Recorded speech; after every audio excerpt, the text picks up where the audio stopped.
Assalamualaikum warahmatullahi wabarakatuh. Waalaikumsalam warahmatullahi wabarakatuh.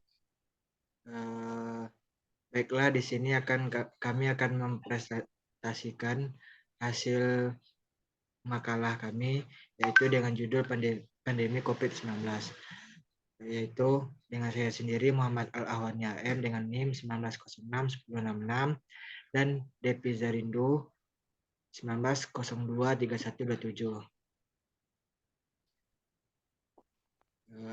Bab pertama yaitu pendahuluan, terdapat latar belakang, rumusan masalah, tujuan penelitian.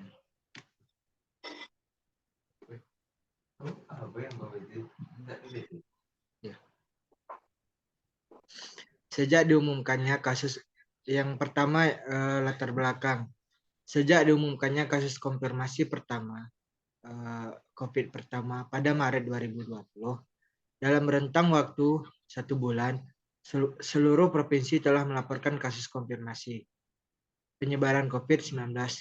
Tidak hanya terjadi di daerah khusus Ibu Kota Jakarta dan kota padat penduduk lainnya, namun telah menyebar hingga ke pedesaan di daerah terpencil. Sampai dengan tanggal 27 Desember 2020, sebanyak 700.706.837 orang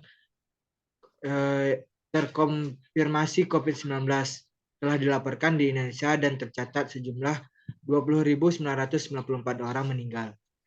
Pandemi COVID-19 memberi tantangan besar dalam upaya peningkatan derajat kesehatan masyarakat Indonesia dan berdampak terhadap sistem kesehatan Indonesia yang terlihat dari penurunan kinerja pada beberapa program kesehatan. Selanjutnya, rumusan masalah. Terdapat beberapa rumusan masalah. Yang pertama, bagaimana pentahapan kelompok prioritas penerima vaksin, bagaimana pendataan sasaran vaksin, yang terakhir bagaimana penetapan fasilitas pelayanan kesehatan pelaksana pelayanan vaksinasi COVID-19. Tujuan penelitian. Yang pertama, untuk mengetahui pentahapan kelompok prioritas penerima vaksin. Yang kedua, untuk mengetahui pendataan sasaran vaksin. Yang ketiga, untuk mengetahui penetapan fasilitas pelayanan kesehatan pelaksana pelayanan vaksinasi COVID-19. Masuk yang bab kedua, yaitu perencana vaksinasi COVID-19. Tahapan pelaksanaan vaksinasi COVID-19 dilaksanakan sebagai berikut. Yang pertama, yang A, tahap 1 dengan waktu pelaksanaan Januari-April 2021. Tahap 2 dengan waktu pelaksanaan Januari-April 2021. Tahap 3 dengan waktu pelaksanaan April 2021 sampai Maret 2022. Tahap keempat dengan waktu pelaksanaan April 2021 sampai Maret 2022. Yang B, pendataan sasaran. Pendataan sasaran penerima vaksin dilakukan secara top-down melalui sistem informasi satu data vaksinasi COVID-19 yang bersumber dari kementerian atau lembaga terkait atau sumber lainnya meliputi nama, nomor induk kependudukan, dan alamat tempat. Selanjutnya saya serahkan kepada rekan saya yaitu Depi Zarindo. Kami persilakan. Baiklah, di sini saya akan meneruskan materi dari Ahwan. Kedua, pendataan dan penetapan fasilitas pelayanan kesehatan pelaksana pelayanan vaksinasi COVID-19. Tempat pelaksanaan vaksinasi COVID-19, pelayanan vaksinasi COVID-19 dilaksanakan di fasilitas pelayanan kesehatan milik pemerintah pusat, pemerintah daerah provinsi, pemerintah daerah kabupaten, kota, atau milik masyarakat swasta yang memenuhi persyaratan. Fasilitas pelayanan kesehatan yang melaksanakan vaksinasi COVID-19 adalah sebagai berikut. Puskesmas, seperti puskesmas pembantu, klinik, rumah sakit, atau unit pelayanan kesehatan di kantor kesehatan pelabuhan atau KPP. Lanjut.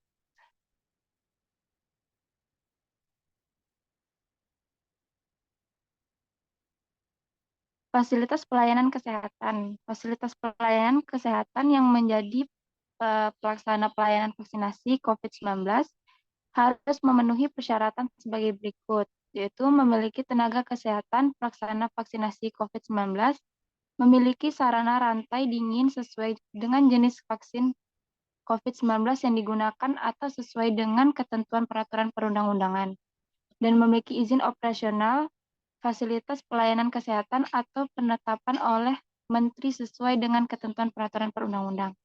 Fasilitas pelayanan kesehatan yang tidak dapat memenuhi persyaratan poin 2 dapat menjadi tempat pelayanan vaksinasi COVID-19 namun dikoordinasi oleh puskesmas setempat.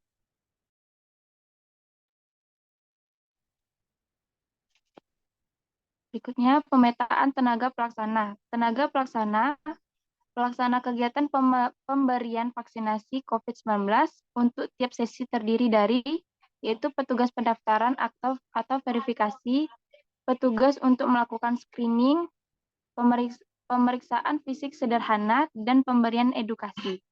Petugas pemberi vaksinasi COVID-19 dibantu oleh petugas yang menyiapkan vaksin.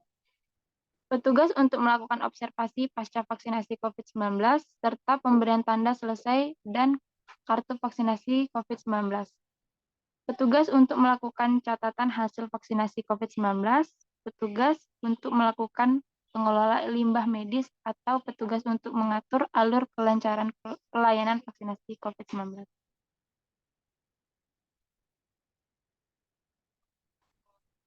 Berikutnya, bab 3, penutup.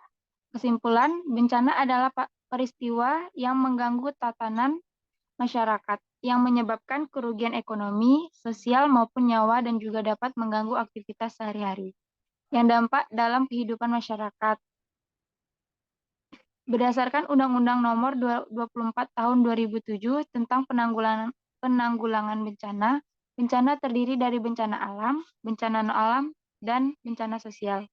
Bencana non-alam adalah bencana yang diakibatkan oleh peristiwa atau rangkaian peristiwa non-alam yang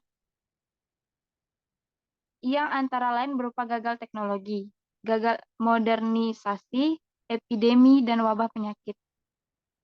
Saran, semoga setelah membaca makalah ini, pembaca mampu menyebarluaskan informasi-informasi dan ilmu pengetahuan yang didapat kepada masyarakat di sekitarnya. Sekian dan terima kasih.